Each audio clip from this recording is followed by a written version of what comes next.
तो शादी आई बेर सनम रहबे ससुरा में बैठ के कानब के हम तोहर भजे तो शादी आई बेर सनम रहबे ससुरा में बैठ के कानब के हम कनिको नहीं सोचल ही गे रहबै कनिको नहीं सोचल ही गे रहबै जानू हम कोना हाल में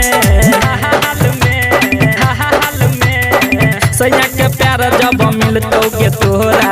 भूल जबे एक साल में है गैया के प्यार जब मिलतौ के तोरा भूल जबे एक साल में भूल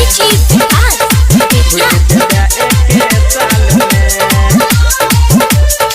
सैया के प्यार जब मिलतौ के तोरा भूल जबे एक साल में रहबे कुछ दिन और हमारा पास गे चल जभी तब दोसरा के साथ गे मर जेतौ दीवाना गे तोहर कनिको नहीं होइ छौ तोरा एहसास गे रहबे कुछ दिन और हमारा पास गे चल जभी तब दोसरा के साथ गे मर जेतौ ई दीवाना गे तोहर कनिको नहीं होइ छौ तोरा एहसास गे रात दिन घुर सपना में बही रात दिन घुर सपना में बही रहबे तू ही खयाल में सैया के प्यार जब मिलतौ के तोहरा भूल जभी एक साल में है गैया के प्यार जब मिलतौ के तोरा भूल जभी एक साल में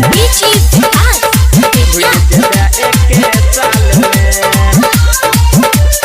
सैया के प्यार जब मिलतौ के तोरा भूल जभी एक साल में चल जभी हमर दिल ई दुखा के रह पे नहीं खुश हमरा भुला के अजय अकेला कहै छौ गे तोरा मार दिहा हमरा जहर खिया के चल जभी हमर दिल ई दुखा के रह पे नहीं खुश हमरा भुला के अजय अकेला कहै छौ गे तोरा मार दिहा हमरा जहर खिया के उमेश उजाला पठा देतौ ससुरा उमेश प्रभु भेजा देतौ ससुरा राख बन के रुमाल में सैया के प्यार जब मिलतौ गे तोहरा भूल जबे एक साल में है गैया के प्यार जब मिलतौ गे तोरा भूल जबे एक साल में बुझ गेली।